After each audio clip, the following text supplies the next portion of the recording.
What's up, Hip Hop Rally family? You already saw the title of today's video. You know what's going down. I guess I should start by saying, unlike Bill Clinton, I've inhaled.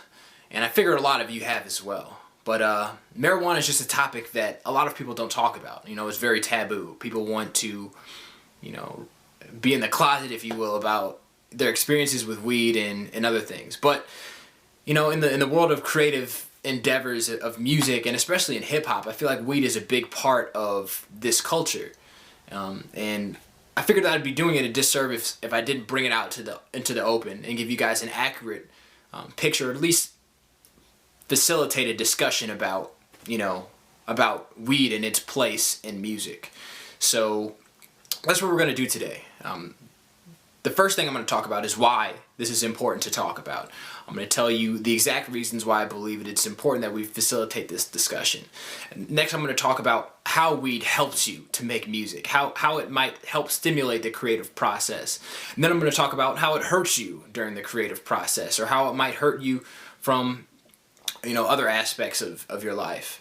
All in all, this isn't going to be, some sort of encouragement out there, because I know we have a lot of younger listeners as well as older listeners who might think that this topic is inappropriate. This isn't about trying to convince you to do something that you don't already do. This isn't about trying to convince you to stop doing something that you already do. This is just a facilitation of a discussion that I feel like this community needs to have about, something that's too often put in the corner and cast away just because it's quote unquote taboo.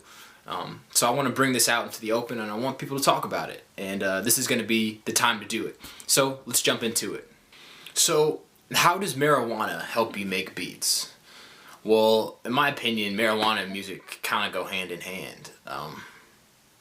There was a while in my life, like the very first times I started smoking, weed sort of like breathed a fresh new life into music. And it kind of helped me get into music in a way that I wasn't into it before. Like for example, for a period of my life, this is like when I was 18 or 19, first getting into college, like what I would do was smoke and listen intently to classic hip hop albums, and essentially study them before. Like I'd never done that before. Like music to me before was like a passive experience. Like I'd be listening to music, driving somewhere, kind of, it's in the background, not intently paying attention to it. Or I might have some headphones on while I'm studying or something like that, or music might be playing in the background at a party. But, my sole focus was never, all right, I'm going to listen to music intently to study it, to, actually pay attention to it. It wasn't the first priority before, whether marijuana caused this to happen or it was some sort of change in, the way I thought about music. But, at that point, I started listening to music with the intentions of learning it, and the intentions of exploring it and connecting with it, not as like a secondary background thing, but as like, the sole objective. So, that might sound like a lot of bullshit to some of you who haven't experienced it before, who don't know what, it might seem kooky kind of what I'm talking about. I feel like that's an important aspect of the way marijuana sort of changed my perspective about listening to music. So instead of listening to it in the background, I basically just smoke a joint, turn the lights off in my room, and play an album, and just, listen to, whatever, 90 minutes, straight 70 to 90 minutes of album from front to back. And that's how I learned about music. That's how I got into beat making. It's just the intentions of being immersed and trying to figure out how somebody made something, or how this process works. How do people actually assemble beats is what kind of got me curious and willing to jump into it. Or one of the things, maybe not the only thing, but that's what I tie them together as. And it sort of helped me create an immersive experience for music. So in some ways, marijuana helped me really be interested in music. It sparked that interest in my mind. I mean, I've always been interested in music, but it created, something really on an entirely new level of a way to experience music that I hadn't experienced before. I feel like I also have to talk about the negative aspects of marijuana, just to, you know, paint both sides of the pictures. Weed does have some negative aspects to it. Personally, you know, it's an enveloping experience, meaning you really get caught up in it. For me, at least, you know how potheads always say, marijuana makes everything better. It makes things taste better. It makes things more interesting. It makes, you know, music sound better. It makes whatever, sex better. You hear those things all the time, and I believe it's true.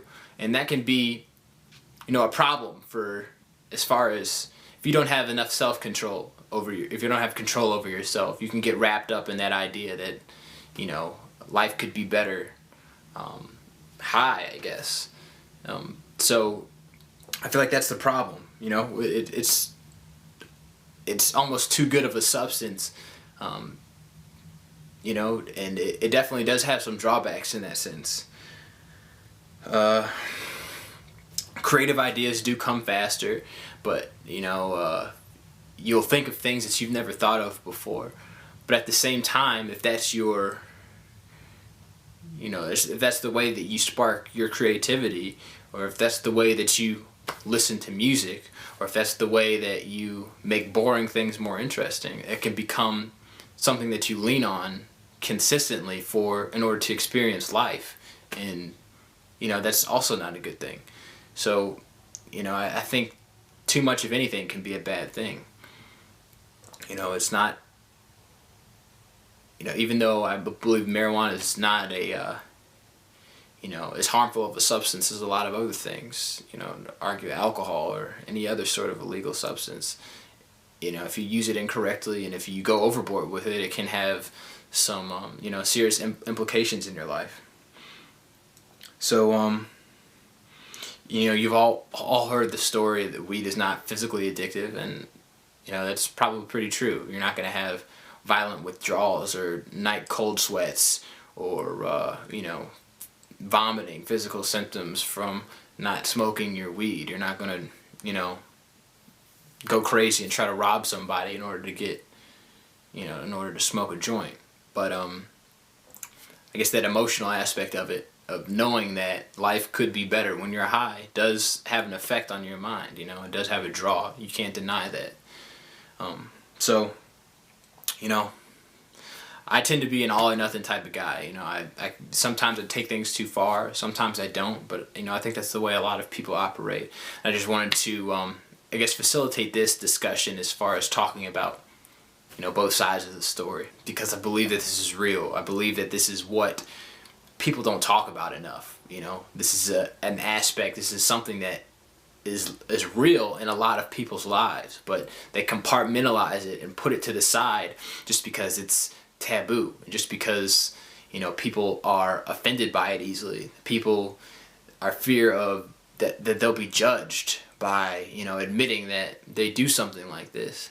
And you know, I know there's a lot of people that feel that way, and I guess I figured that it might, you know, as me as a you know, as a facilitator of this community, of somebody that is interested in helping people that make beats, you know, not only make better beats, but live more healthily, and just overall, like, I want to see the people that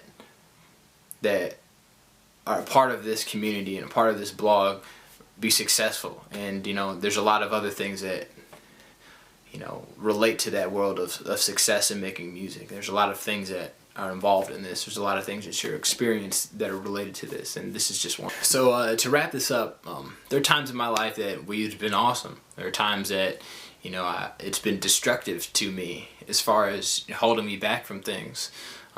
There's times when I've leaned on it too hard. There's times that I've loved it. But basically, I put this out there to get your opinion on it. I don't want you, you know, obviously this is a public forum, but, you know, I can understand that people would be hesitant to put this type of information out there and admit themselves. But if you could, just please leave a comment below and let me know what you think about it. You don't have to admit, you know, anything to the world like I did, but, you know, you can just be real about your opinions. how do you feel about weed? Does it help you with making beats? Do you use it? Do your friends use it? Or just let me know, if this sort of provided you any clarity about it. So again, guys, this is, a quote-unquote disclaimer. I'm not trying to encourage anyone to do anything. I'm not trying to tell people to stop doing anything. I'm just putting this out there because I feel like people want to know about it. And people want to talk about it. So, of course, this wouldn't be a Hip Hop Rally video if I didn't tell you about my free Maschine ebook. If you like this channel, and if you kind of like the way that I do things here, then I recommend that you go download my free Maschine ebook that is going to appear right here in a second. This book basically is for beat makers who are looking to get up and running with Maschine, making hip-hop and electronic beats much more quickly. The Maschine manual and all of these, crappy videos that you might see out here are very dry. They're very technically focused. They assume that you already know a lot about music. If you're interested in learning more about making music in a perspective that, it's just like a conversation that you'd have with a friend, then go ahead and download my free Maschine ebook. And it's going to help you do things like mix your music using Maschine. It's going to teach you how to sample off of the internet. It's going to teach you ways in which you can chop your samples. It's a very valuable resource, and it's available for 100% free. You can get it in a second. In order to get this, basically there's going to be a box that appears over my face with a little text linked inside of it, and you basically just enter your email into that box and press the button next to it in order to get it. Once I'm done talking right here, that'll appear in this video screen above my face. So go ahead and get it. And once you enter in your email, it'll be probably a few minutes before you get a confirmation link, and it's going to confirm that you've given me the right email address, just so I know that you didn't make a mistake in entering it. And then once that's confirmed, I'll send you over a link to the ebook. It arrives normally between 15 minutes, so be a little patient if you didn't get it immediately. And also check your email inbox, your spam box, if it's not there within about 15 or 20 minutes. So 100% free ebook. Enter your email after I'm done talking. Thank you for watching this.